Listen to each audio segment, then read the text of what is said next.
Welcome everyone. You are there despite extremely high temperatures, World Cup, football, or soccer, tennis, Wimbledon, whatever. So you are there, really great. And for the others, they will watch the recording.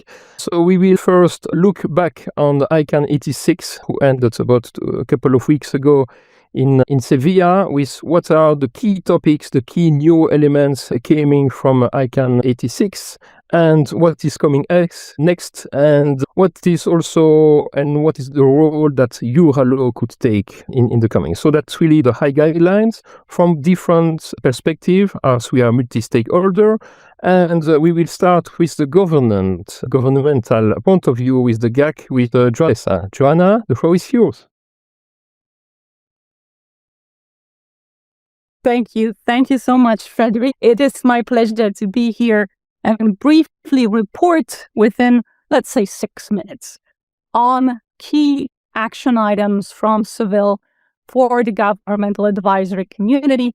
I will refer to the communiqué, which was recently published. I will leave a link in the chat for everyone to review the document in more detail. The 6 GAC communiqué was published on June 15th. It summarized the work that was provided by the advisory committee in Seville. The meeting was relatively well attended, with 46 GAC members and 11 observers joining that deliberation.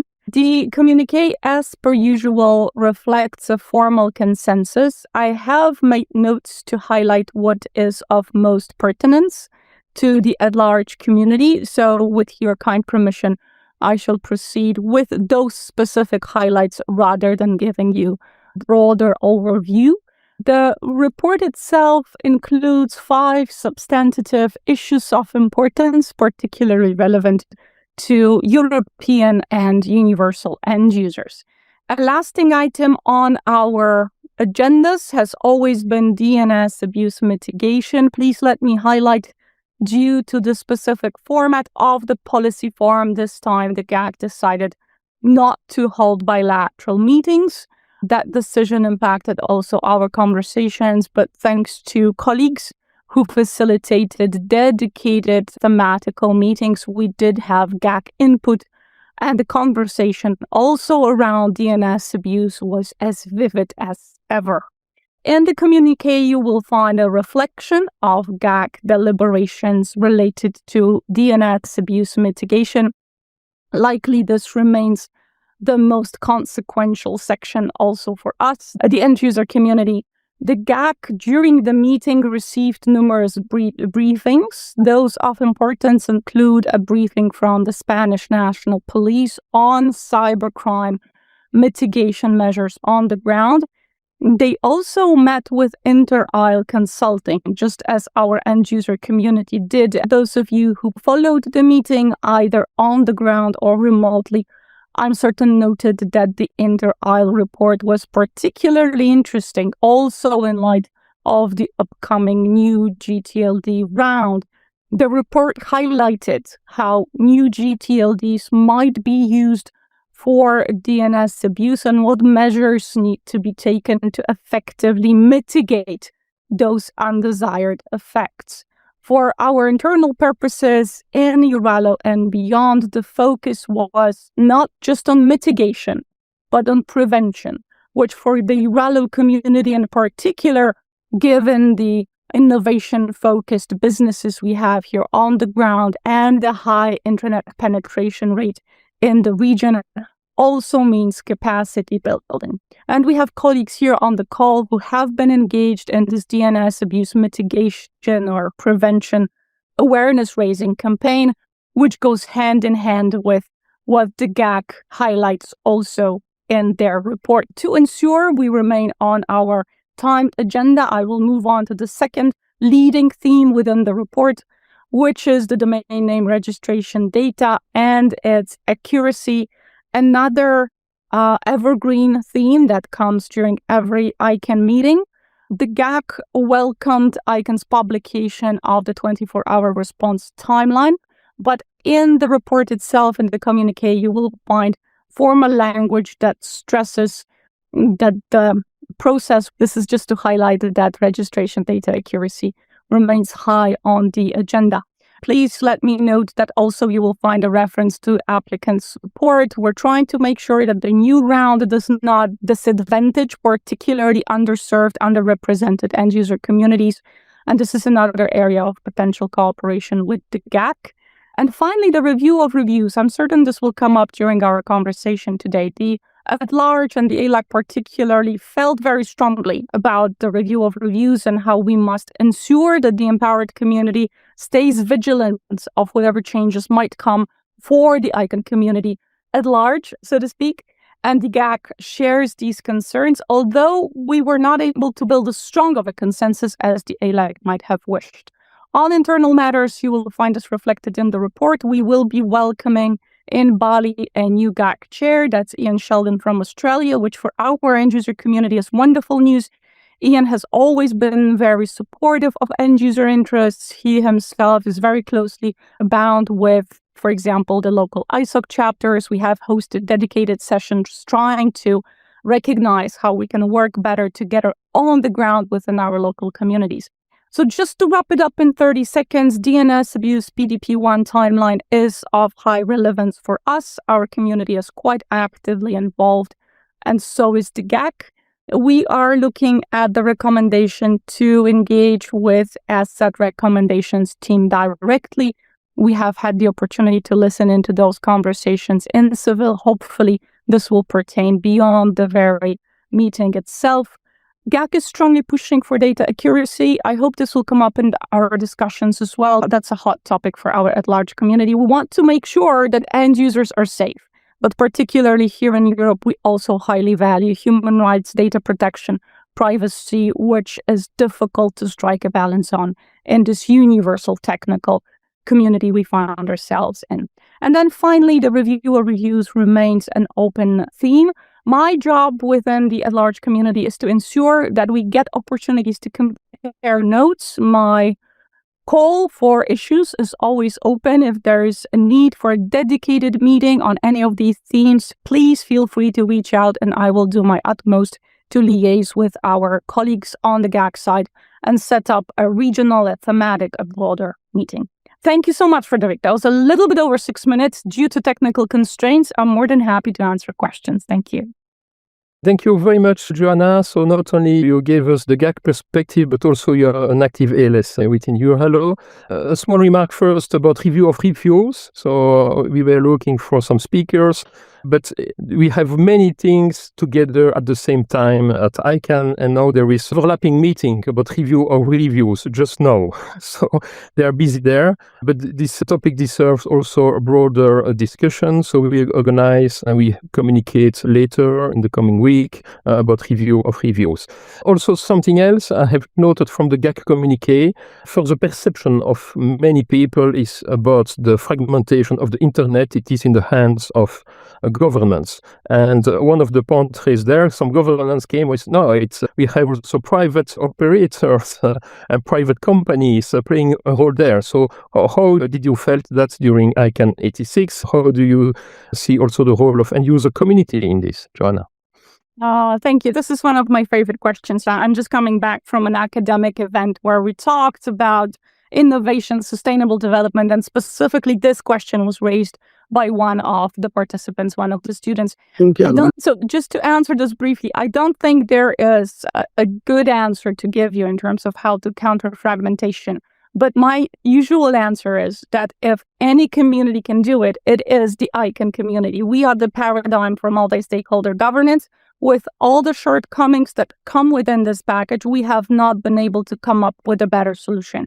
So for our end user community, supporting policy development and making sure that the process is transparent, fair, equitable, sustainable is the best that we could do to ensure that the technical management of core internet resources rests in safe hands and there are no specific challenges or suggestions for how fundamentally this model needs to be changed. So this is a reflection of the current geopolitical situation. On the geopolitical level, I don't think there is a good answer to counter those tendencies for digital sovereignty, technological autonomy. But for us specifically, there is a good answer to say we need to put all our hands together, work effectively to ensure that the multi-stakeholder model survives this challenge. That's a short answer, Frédéric, and I'm happy to have that conversation in a more comprehensive manner. Thank you.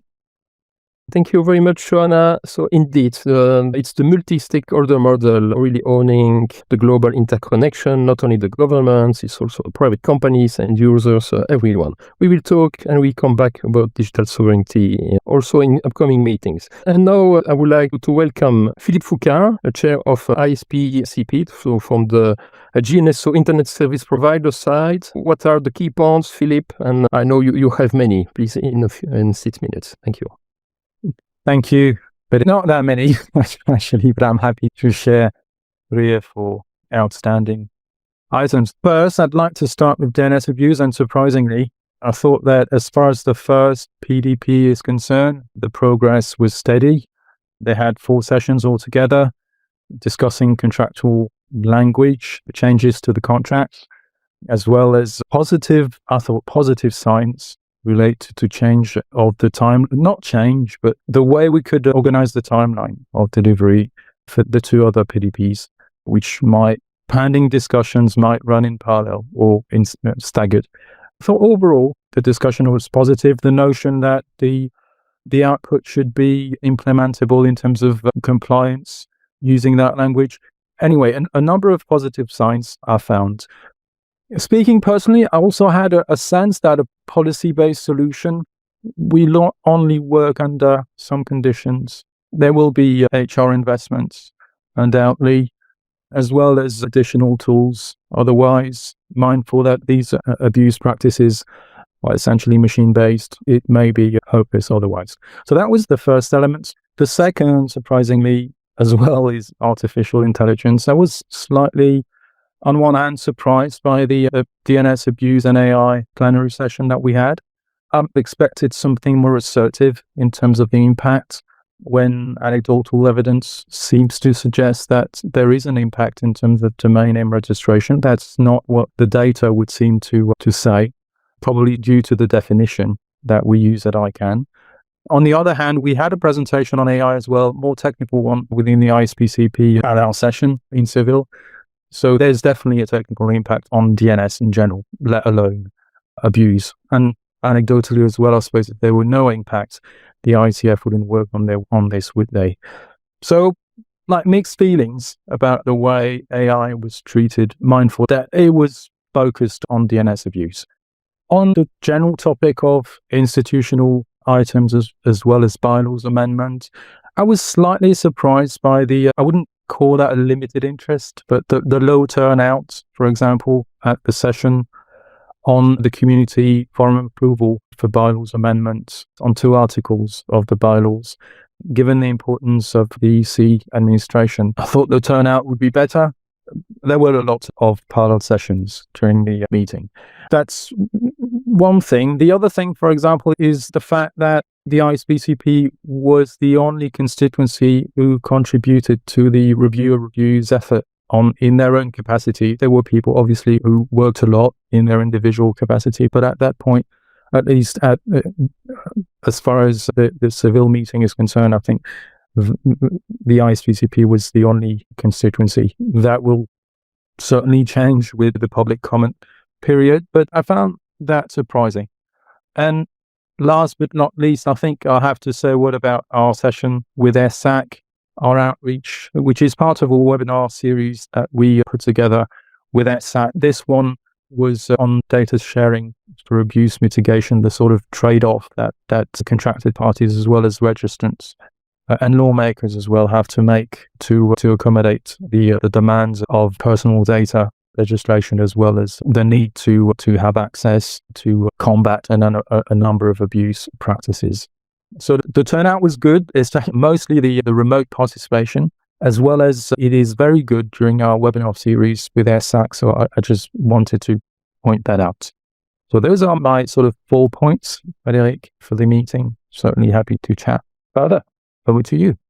Thank you very much, Philippe. So indeed, you flagged different points with artificial intelligence, with DNS abuse, so all topics we are already engaged, and it needs to be continued as work. So we are in the middle, we need, or maybe the start for some as AI, we need to continue invest on those topics. I would like to now call Michael Bauland, who is the PDP chair on Latin Diacritics, who was really in the spotlight previously because of the dependency and the link with the new round of GTLD, just started in April, so it was the first meeting afterwards. And I think you have good news to share. Michael, the floor is yours.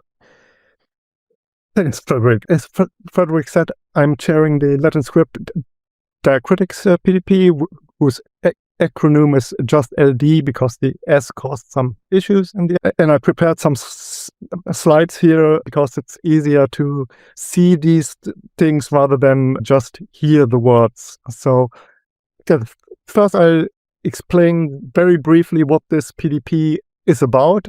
Our goal is to create an exceptions procedure in applications for Latin and diacritic GTLDs that could otherwise be visually confusingly similar to ASCII GTLDs. So what does this mean? ASCII strings, as you probably know, are all those labels which only have A to Z in their character set. So on the left side, you see some examples of ASCII strings: Café, Lancôme, Quebec, Häagen-Dazs. And critics are defined as some variations of those ASCII characters. So an acute, a caron, dots above, below, all those small things that make ASCII characters look a bit different. They are called diacritics. You can see some examples on the right side here. And IDN, internationalized domain names. And they have been available already in the previous round, so you could have applied for a .cafe with an accent already in the 2012 round. What the problem is that if you are an entity who would like to run both labels, .cafe and .cafe, one in the ASCII version and one in the diacritics version at the same time, this might be the case because those diacritic labels are usually the correctly spelled words in the local languages, and the ASCII versions are used as a kind of fallback version. This is due back to the time when the support of IDNs was not that common in browsers, and so people rather used ASCII strings than the correctly spelled version. But nowadays, the IDN support is great in browsers, at least, and therefore there are some groups that would like to have the correctly spelled version of their TLD. And with the current rules, they can apply for that, but very likely the string similarity evaluation panel would consider those two labels to be confusingly similar and thereby put them together in a contention set, which means that only one of those TLDs can proceed and the other one will be rejected, even if applied for by the same entity or the same registry. And we are trying now to create an exception process that makes this possible for the two or more TLDs to coexist at the top level. For this, we create certain restrictions and requirements that take care of user confusion, that domains registered in under one TLD are reserved for the same entity at the other TLD, so no different entities can grab those two same domain names. And we try to copy most of the variant rules because already now in the 2026 round, variant TLDs are possible and they have very similar properties, and that therefore we try to create policies which are similar to the IDN PDP variant policies. And where are we now? We already published the public comment and we are reviewing those comments and are almost done with this. We hope to finish in 2 meetings, more or less. And then we will finalize the report in August and submit it to the final report to the GNSO Council in September. So we are slightly ahead of our schedule, which originally planned the final report to GNSO Council in November. So we're about 2 months ahead of schedule, and we hope to have this PDP ready soon. And with that, back to Frédéric. Thanks. Thank you, Michael. I know it was not easy, and especially it came in rush. I would just have a short question. How to prevent to discover things like latent diacritics or some other case in the future quite lately in the process, because the applicant guidebook was already published, etc., validated. How could we prevent that in the future? Any idea, suggestion? Start earlier? Yeah, the problem was just raised a bit too late for this 2026 round. Similar problems, we would have to look for them. We also found cases which are similar to our case, but not the same, and we will note them in our report. So possibly a follow-up PDP or some other mechanisms could take care of those, and hopefully have that ready before another round of TLD starts. Thank you, Michael. Very informative, very good result.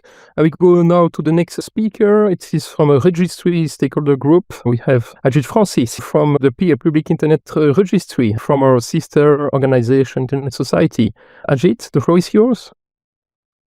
Thanks, Frédéric. I wanted to share a little bit about the registry stakeholder group's perspectives from ICANN86. But before I do that, I'm very glad I went after Michael, because I have to say my personal biggest takeaway was spending some time with Michael and actually understanding the technicalities of the IDNs and the variants. So if anybody has any questions, Michael has a great masterclass. From a registry's perspective, I think some of the issues have already been addressed. Like 2 key issues that we follow closely were the DNS abuse PDP, of course, and also the review of reviews.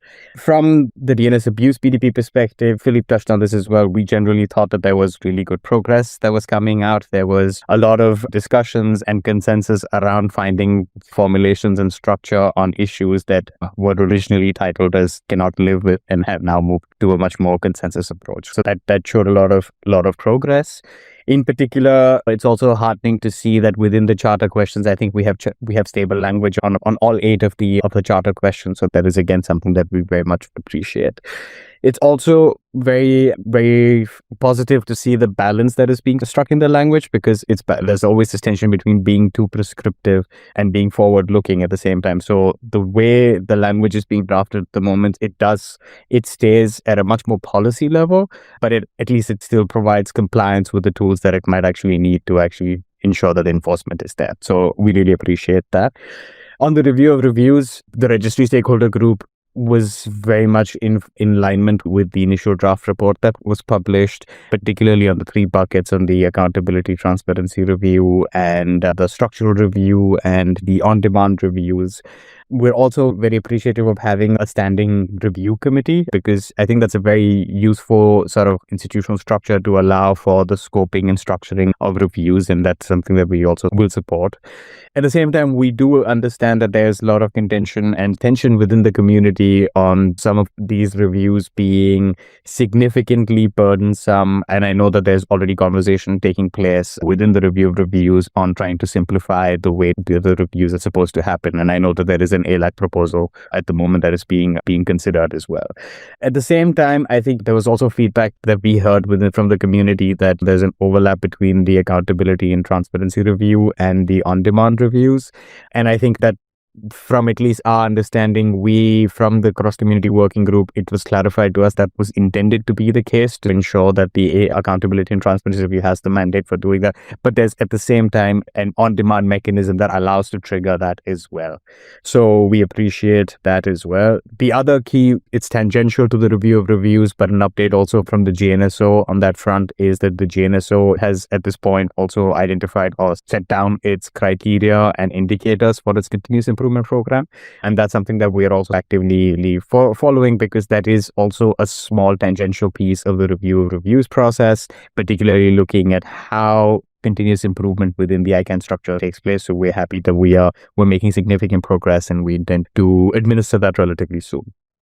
Finally, just looking forward to the future, I want to highlight 4 quick things in no particular order. The first, of course, we're making significant progress on the DNS abuse PDP-1, but this is intended to be a slate of PDPs, and that's something that we are actively working towards as far as trying to see how the community could already work towards drafting the charter for the next PDP, identifying the issues that are most relevant, and whether the prioritization that was put out in the original issues report actually continue to hold. So that's something that we actively are engaging within the community as well to see how we could potentially structure and already stagger the next set of PDPs so that we don't have to wait for a significant amount of time between the completion of the first one to the next. Joanna touched upon another issue, particularly from the GAC. The GAC, we heard a lot of conversation on both transparency reporting, which is also in the issues of interest section of the communique, and also on the 15-day accuracy piece. I think it shows that there needs to be more conversation with the GAC, because there needs to be an understanding of what actually is within these issues that the GAC is particularly coming at this, because sometimes we feel that there is a little bit of tension understanding towards what end the GAC is trying to particularly focus on things of like accuracy, for example, because what is billed as the 15-day accuracy period is more than anything just syntactic verification that the email addresses and the phone numbers in a particular format and that the end user is actually reachable. It doesn't really ensure that it's not doing any particular verification. There was a session with the registrars organized with the GAC that also touched base on looking at the efficacy of actually the implications on DNS abuse and whether DNS abuse actually goes down when there is a shorter syntactic verification window. And that's a conversation to be had. So DNS abuse and GAC issues of interest, leaving also with 2 additional topics that we are driving towards is also the next round of GTLDs. We are observing this process quite closely, particularly from the perspective of ensuring that there's a predictable and fair next round process. Some issues that the registry have also raised to the SPERT implementation review team, and we're trying also see that ensure that process works well, trying to clarify how the process for SPERT actually works as well in the same time. And lastly, this is not a registry stakeholder group position, but a certain set of registries, particularly in the GNSO, but also in the ccNSO, are looking at also how will the implementation of the WSIS plus 20 review outcomes look like, particularly from the context of IGF reform. And that's another piece that we are actively looking towards at the moment. So those are my big ticket highlights from ICANN86. Thank you. Thank you very much, Ajith, for your highlights. And you already made a transition for me when speaking about ccNSO, because we have now Irina Danelia from ccNSO. Irina, are you with us? The floor is yours. And you can just... Thank you, Frédéric. Thank you. Thank you, Frédéric. My name is Irina. I'm with ccNSO. I used to be at ccNSO Council, not anymore, and now I'm a member of several working groups and committees on the ccNSO, but I'm speaking in my personal capacity. As ICANN86 was a policy forum, I want to start with the policy development at ccNSO. We do not have active PDPs at the moment. The recent 2 policy developed by ccNSO is one in implementation phase, another one on IDN selection, IDN string selection and deselection still awaits approval from ICANN board. But we have 2 study groups which may potentially to lead to new policy development process. These study groups inspired by Total Big Case and the communication from IANA to ccNSO, pointing that there might be gaps in existing ccNSO policies. There might be blank areas not covered by policy. Having investigated these potential gaps, ccNSO decided that the best way to eat elephants is to do it by small pieces. So we agreed to split the topic on 6 different themes and run study groups on each of them. And 2 such study groups are currently conducting their investigations and had working meetings and community consultations during ICANN86. So the first study group is on IANA's role in disaster recovery for ccTLDs. While to ensure the continuity of business and be prepared for disaster, is considered to be truly ccTLD manager's responsibility, there still might be a role for IANA. And the study group is tasked to provide ccTLD community with the overview of the issues and scope of the issues associated with this potential role, and if any, and advise whether there is a need for a new policy development or interpretation of policy or practice or other steps. The second study group deals with the IANA public records, meaning the records in the IANA database related country code top-level domains. And because some of these records related to ccTLDs might be inaccurate or out of date. So the study group is supposed to investigate the following: the purpose of IANA public records, the expected accuracy of IANA public records, and whether there is a need for any enforcement or graduated compliance options. And again, if deemed appropriate, the study group will recommend further steps like policy development or other easier steps.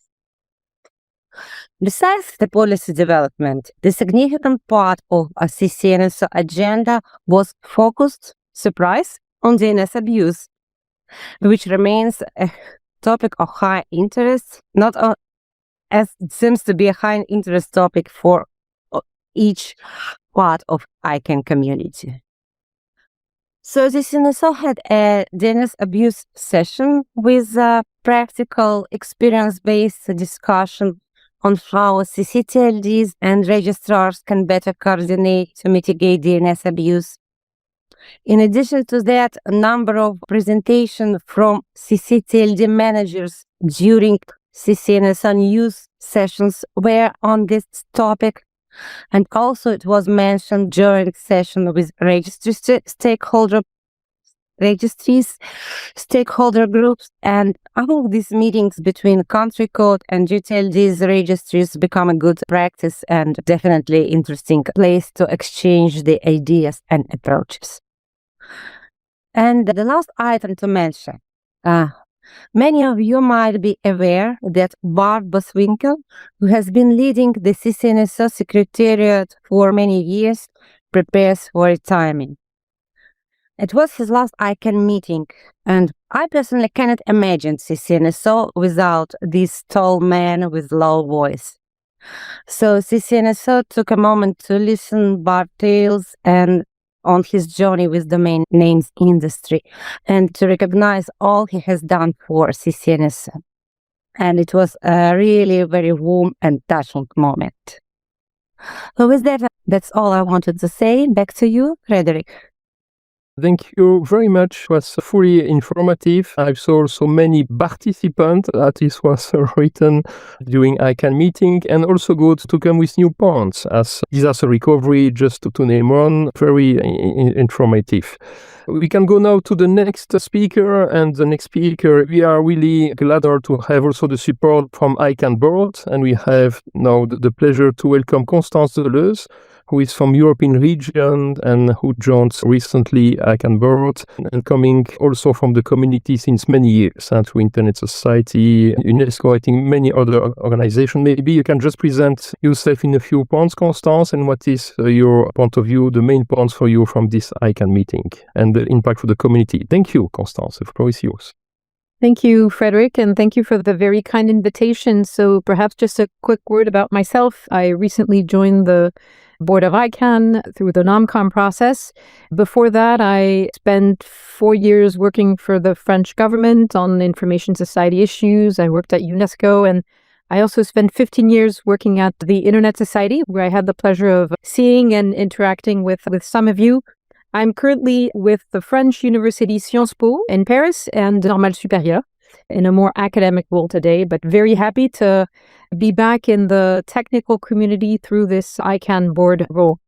I'll try to not repeat many of the excellent points that were already made by colleagues today. So maybe very quickly, some of the things I didn't hear and that perhaps are useful for the group.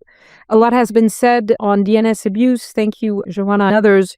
Perhaps good to mention that the GNSO's DNS Abuse Mitigation PDP-1 working group, of course, held several sessions, and I've noted that they made progress and they're working towards an initial report. So I think that'll be an interesting milestone for those interested in this topic.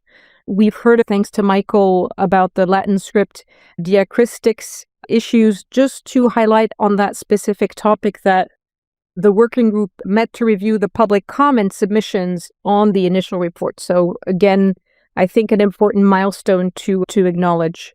On ICP2, also an update. I'm not sure we've talked about that already. The Address Supporting Organization, Address Council, held 15 work sessions and finished the development of the third draft of the Regional and Internet Registries Governance document, which ultimately will replace the ICP2 document. So another, I think, important milestone. A few other points to share, perhaps, with regards to knowledge sharing. A lot of excellent sessions. The ccNSO organized several sessions to examine how regulatory developments and resilience challenges are shaping the future of ccTLDs and the DNS. At Large held a plenary session to raise awareness on how the community can participate effectively in the review of applications submitted in the new GTLT program. And I've heard several of you express an interest in that topic. And also, I think it was a nice human moment gathering around a certain important people from this community. Of course, Bart Boswingskel, which was mentioned by Irina, who is retiring.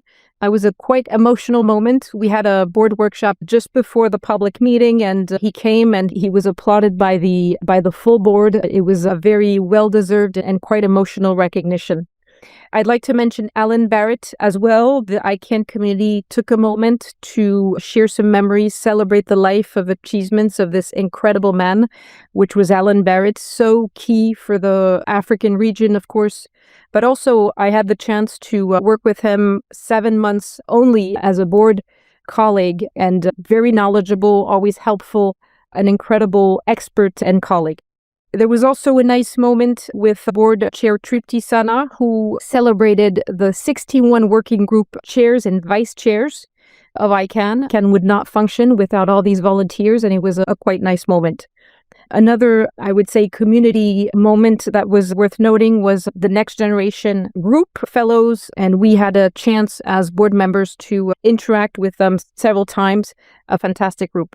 Review of reviews, just thinking about the priorities between now and the next ICANN meeting. A lot has been said by review of reviews. It'll be interesting. Please consider commenting the draft that will be open for public comment this month. So please, all of you, consider contributing to this process. And perhaps I'd like to finish by talking about ITU Plenipotentiary Conference. Our colleague Sajid mentioned IGF, which is, of course, one of the important outcomes of the WSIS +20 process. Very successful from ICANN's perspective, recognition of the roles and responsibilities of the different stakeholders, including the technical community. So implicitly, a recognition of the value of the multi-stakeholder model in governing a technical layer of the internet. And community and its board is also keeping an eye on ITU PP26, Plenipotentiary Conference, that will be held in Doha, Qatar in November. The priority is really going to be now to monitor and check that the principles endorsed at WSIS +20 are implemented or respected. And I understand that an ICANN delegation is now fully involved and engaged in this process to defend those positions. Thank you. Thank you very much, Constance. Really informative and complementary to what has been said before. And also, Natalia, myself, would like to invite you to have an interview, as we made with other ICANN board members from Europe in the coming months, and available to the community. And continuing with ICANN, we have ICANN Global Support Engagement Team, led by Chris Fandini in Europe. I think we have Andrea here from GSE. Andrea, the floor is yours. Hello, everyone. I'm Andrea Beccalli from the Stakeholder Engagement Team in Europe. It's really an opportunity to share with you some numbers of this ICANN meeting and just some of the highlights. So this was for a policy forum. It was a quite well-attended policy forum. We had 1,374 attendees.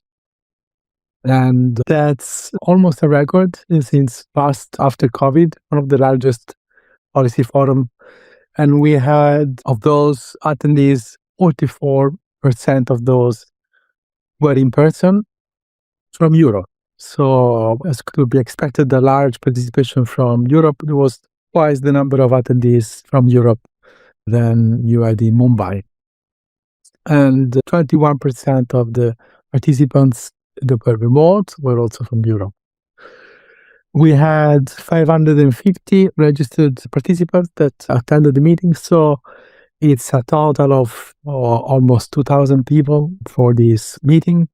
As always, as any ICANN meeting, a very busy ICANN meeting, 116 public sessions with, as Constance mentioned, there was the recognition of the 61 working group chairs.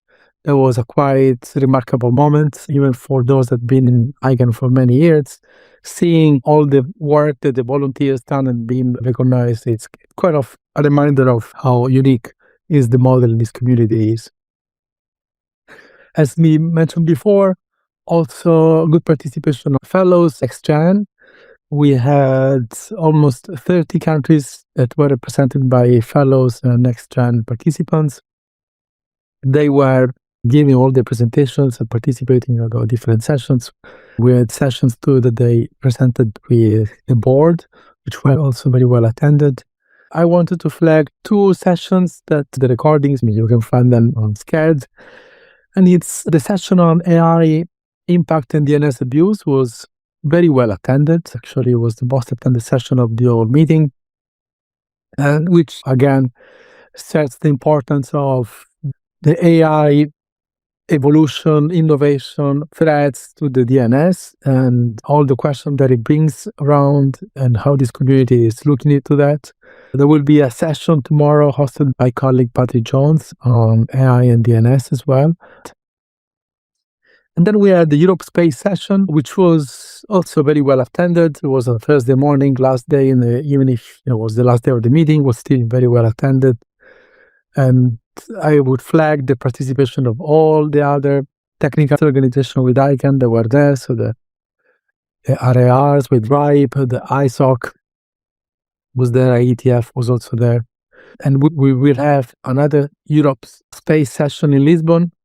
And we are already starting now to book a larger room, a better slot for this session.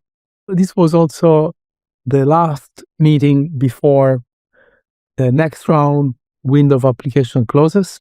So we are in the quiet period, but we could see that the attention of the next round and the speculation of the impacts there, what the different evolution of the uses of DNS is looming everywhere.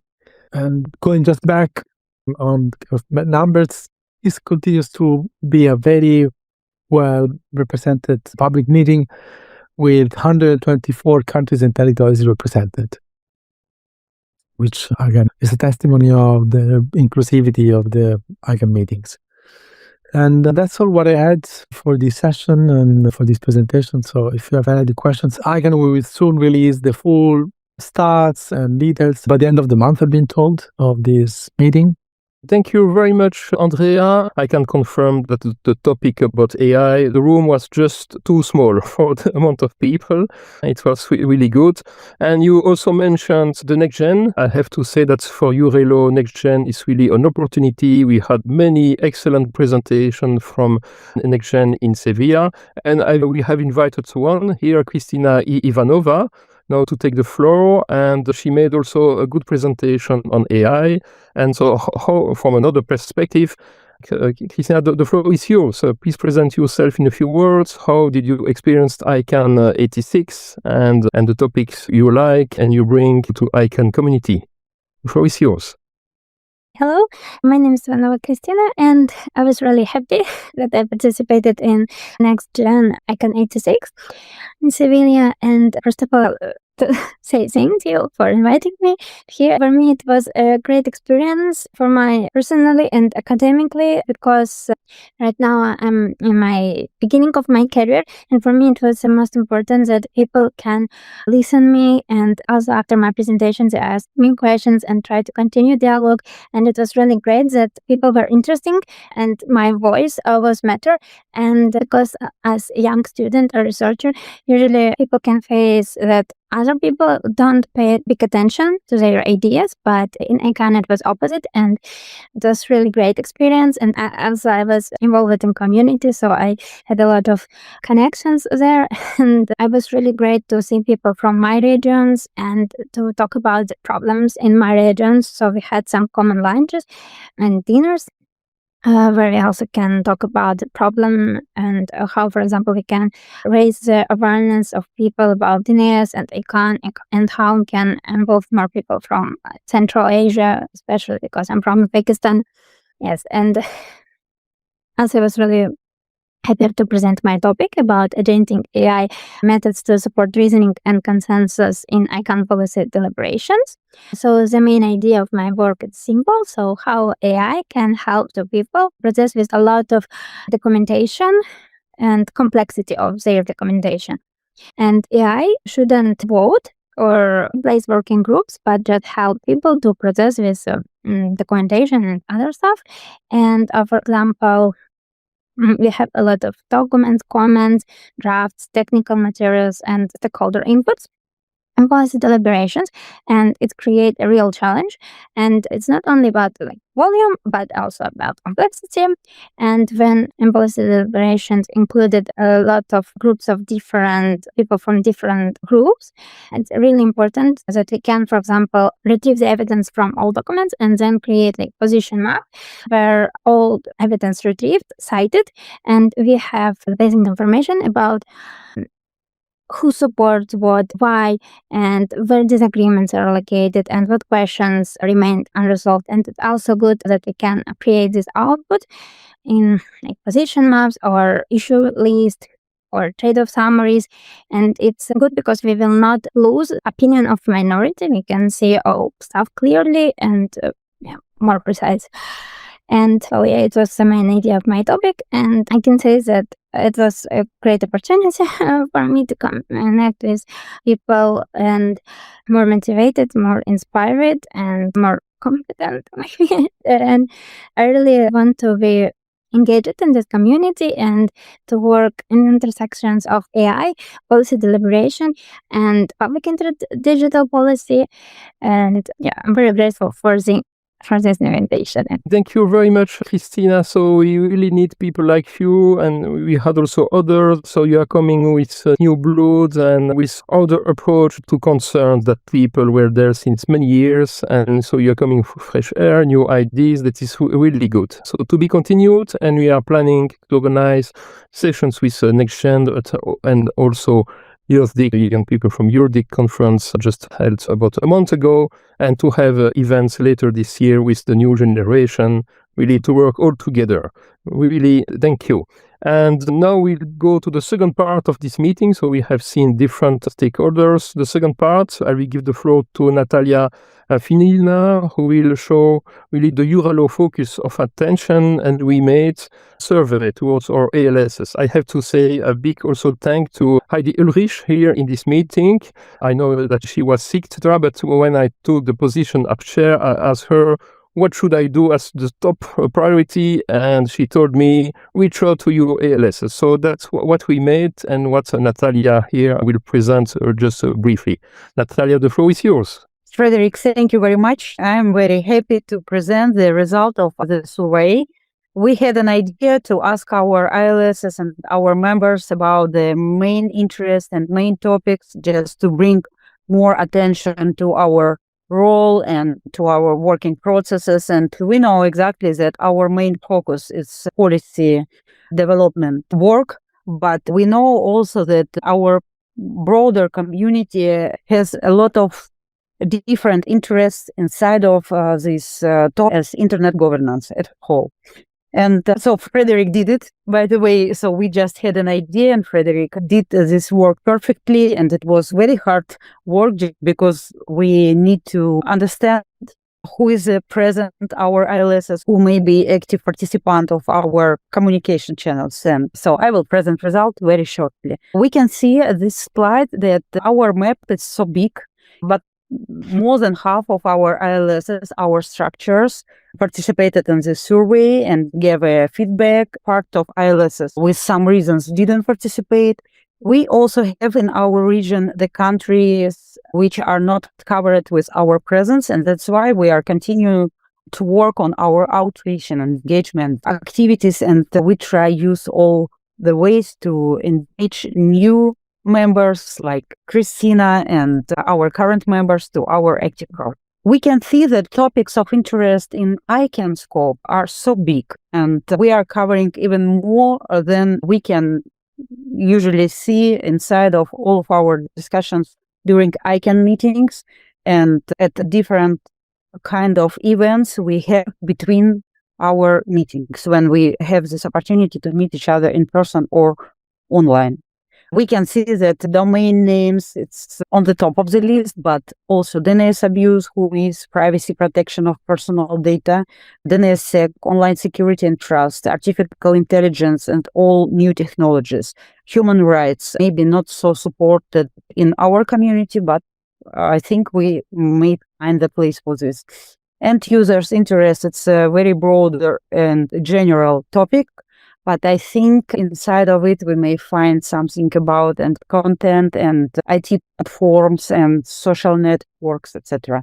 Intellectual property, universal acceptance, IP addresses allocation, and ICANN accountability and transparency. So pull the list of the interest which we may take as the topics for our discussions and which we may take as the topics for discussions and future projects of our fellows and NextGen. And we definitely will do this. If we may rank the topics of interest of our ILSs, you can see that the trust on the internet now has a high level position in this. And so we should take it into account. We know exactly that we are trying to catch all geopolitical side, but not geopolitical side, but the difference of, I think, our approach.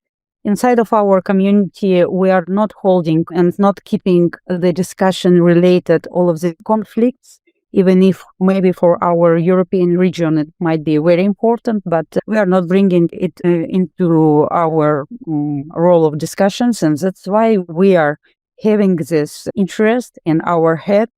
And maybe many of our ILS structures and individual members locally touching these topics, but not inside of our ICANN activities. So internet legal and regulatory in our countries and internet governance at home. We can see at the slide how important each of all of these ranked topics for our audience, but I think with Frédéric and with our leaders will continue to try to understand how deep we may go inside of each of this topic and what we can bring to our tables for our discussions, our roundtables, and what we may ask as questions to different experts inside of and outside of our big community. We are working closely with different side of our broader community as previous speakers. So we are very much mixed, not with our expertise only, but with our interest. And we are meeting each other at IGF, at ISPCP chapters meetings.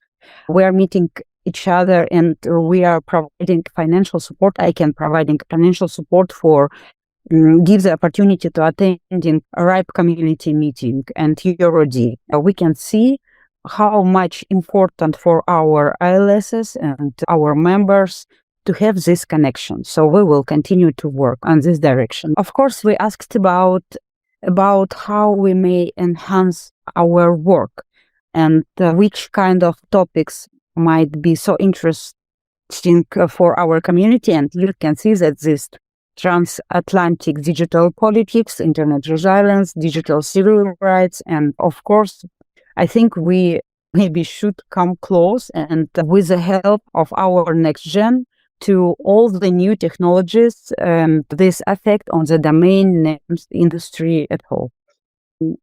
It was a very interesting question and very interesting feedback about which side of our work our EURALO members are much more happy. And we see that for us, it's still so important to see that the environment of our community is so warm, so friendly. We have different kind of events, readout, roundtables. We are holding webinars. And as Kristina said, so we are living in different regions from around the globe, but we can communicate and we may work with each other. Very important for our community to establish or to keep the connection and partnership, not only with organizations, but between our ILSs on the ground. Of course, we should keep our eye on European representation within global discourse. And for us, very important to be multilingual, and many thanks for providing this opportunity to ICANN and all of these technical tools we have.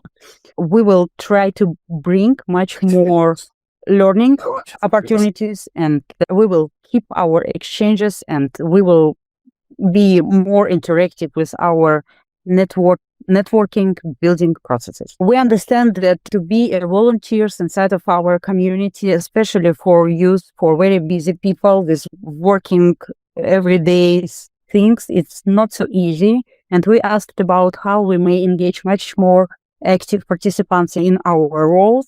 We understand and we see that with this feedback that our ILSs time to time see that it's the lack of human resources to be involved and engaged. And we should establish much more collaborations between our ILSs. We should maybe with all events which I can support, bring more ILSs to different events we have in our region. And so we should be even more transparent, accountable, enforceable, and we should provide a guideline to our participants how to be more active and more useful with this expertise which we have inside of our community. Information about social networks, but much more links you may find in our EURALO newsletter. And the last edition is already on wiki page, and I would be very happy to share it with the chat. Thank you very much for your attention. And again, thanks all of our speakers today for sharing your outcomes after our perfect ICANN meeting in Seville. And I would give the floor to Frédéric now. Thank you very much, Natalia. So it was really a good summary. Everything we are doing is really teamwork. I have to thank you for the work for the newsletters, also the ICANN staff who helped, and the many ALSs who answered to the survey. And we aim to do the same also with individual members in the future. I see the hand raised by Maciek. If you have a short question or message, Maciek, and then Sebastian. Maciek? Hello. What Natalia just said about getting ALSs more involved reminds me of what was discussed at the ACES group today. We are looking forward to the ALSs reaching out to us about the phishing campaign that we are conducting right now. We have a few of the training leads here with us in EURALO, so we would like to train people from the ALSs to conduct those kind of trainings in their own communities, or maybe if the ALSs are organizing some kind of event, one of us could join either remotely or in person to conduct such a training in person. So we're very looking forward to that. And what Jonathan mentioned today, this kind of engagement will be very important for evaluating ALS contributions for an event that's happening in Lisbon. I am not exactly sure what the particular event is. It might be part of the ICANN88, but I still need to figure it out. Thank you. Thank you, Maciek. Yeah, so it's ICANN86. Thank you for coming with this point. Sébastien, really short remark or question? Bonjour Frédéric, je parle en français. Non, je pensais que j'allais parler moi aussi des review of reviews, mais bon, s'il n'y a pas le temps, il n'y a pas le temps. J'avais une remarque sur la carte qui nous a été présentée tout à l'heure, parce que j'ai l'impression que la Suède est en gris alors qu'elle devrait être en vert, puisqu'on a au moins une ALS en Suède. Donc, Je pense qu'il faut vérifier les cartes. Pour répondre à Massiek, ce qui est prévu, c'est ce qui s'appelle Atlas, qui est une réunion globale des ALS, qui historiquement étaient toutes les ALS, qui maintenant va devenir un truc de compétition pour savoir qui est le meilleur que les autres pour pouvoir y participer. Je pense que EURALO doit réfléchir sérieusement si on veut rentrer dans ce jeu-là de je suis le meilleur que l'autre, j'en fais plus que l'autre et j'ai le droit d'avoir un voyage à Lisbonne, parce que je pense vraiment que ça n'est pas une façon de faire dans notre organisation, mais c'est mon point de vue personnel. Je voulais juste dire 2 mots sur Review of Reviews, c'est un sujet très important. Si on pouvait organiser une discussion spécifique sur le sujet, je serais très content. Je vous en remercie. Bonne journée. Frédéric au micro, voilà, je suis passé sur le canal en français. Donc merci de la remarque Sébastien. Juste sur la carte, on avait mis les atlas structures qui avaient répondu et qui étaient en vert. Donc si on n'avait pas eu de réponse, ce n'était pas en vert. Mais on pourra discuter aussi des détails du survey après. Et c'est sûr, le review of review, ça a été discuté ici. J'ai aussi mentionné qu'il y avait une réunion en même temps et qu'on allait communiquer dans la semaine sur ce sujet. Merci. And so now going back to the next and the last point before the politics from ICANN86 with Hisham Ibrahim. It was really the top one topic raised from our survey. It is trust on the internet, and you made a presentation from RIPE about trust on the internet. The floor is yours. Hello, everyone. I realize I'm the last speaker here, so I will try to be brief on time. My name is Hisham Ibrahim. I'm the Chief Community Officer at the ICANN86. I wrote an article a few weeks back on the Internet's trust architecture, which apparently was interesting enough to be presented at ALAC, and I got the kind invitation from EURALO to also give a few highlights from that talk. The Internet in general has become a shorthand for everything that touches the Internet, built on top of it, built under it, and such. But when we, technical community, talk about internet and the core of the internet, what we really mean is the open standards that guarantee the interoperability and the unique identifiers and the registration of the unique identifiers that allow uniqueness on the internet. So the article, and I have a QR code to the article at the end of the slides here, really talks about why are we talking about trust when we're talking about the internet. And here's a definition of trust that I like from a researcher that's been looking into this for a lot longer than I have. And the way that she puts it is trust is a confident relationship with the unknown. Really, when we think about the internet and how that internet core works, it's always dependent on trust. It makes a coordination possible across distributed actors, systems, and diverse institutions. There is no one organization, ISP, country, or content provider that delivers all the content to everybody on the globe. At one point in time, you do have to hand over packets, you need to hand over information, data to another network. And that's basically how the internet, which is like 70-something thousand, 80-something thousand ASNs works, a global network of networks. The open standards, the globally unique identifiers, and the community-led governance created around the internet that created that shared confidence that was needed for people and institutions to come together and work without there being any kind of central command to that. So really, the internet, the way that it's developed, has always depended on people, institutions, communities to act together without there's nothing that guarantees that the other ISP, that the other player will play by the rules. However, if they don't, then the internet does not function. So everybody has that vested interest. There is no certainty, but everybody acts in that because there's enough confidence in the shared norms and processes to keep the internet continuing to work. Right. So in that sense, trust is not separate from technical coordination, and it's actually part of the architecture that makes the internet. One thing that we've developed internally at the ICANN86, because we do a lot of development work across our entire service region that has 70-something countries with various degrees of technical development and community developments there. So the way that we look at this, and the article goes into more details, is we've mapped this across 2 axes: trust being the fact that there's awareness, there's technical know-how within the community, there's local leadership that's actually moving things forward, and execution is the ability to self-organize and come together at the political will, the environment around that.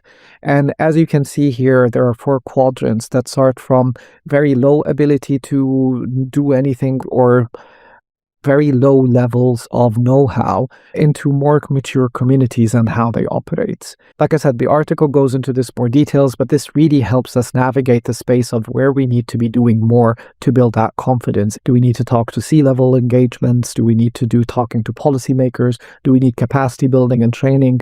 Or do we just need to engage with the community and they are self-sufficient in organizing themselves? Yeah, like I promised, these are the QR codes to the 2 articles. One is the Internet Trust Architecture that I just covered, and the other one talks about sustaining the commons, which basically is that trust architecture that we're talking about, all these actors on the Internet in the age of digital sovereignty.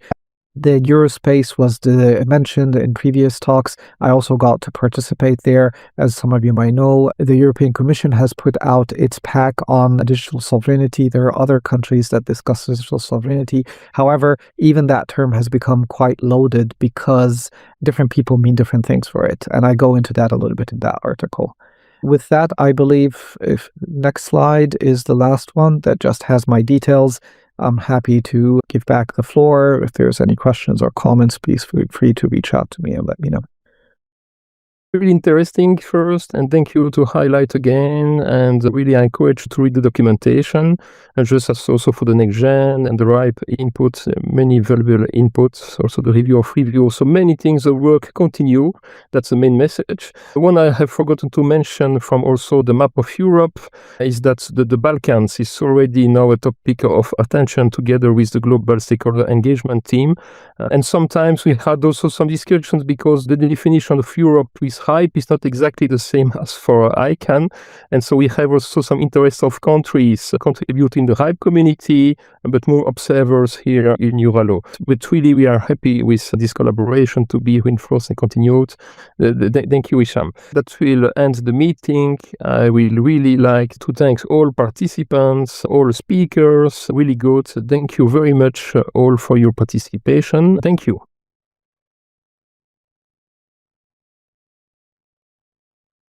I'm wishing a pleasant evening.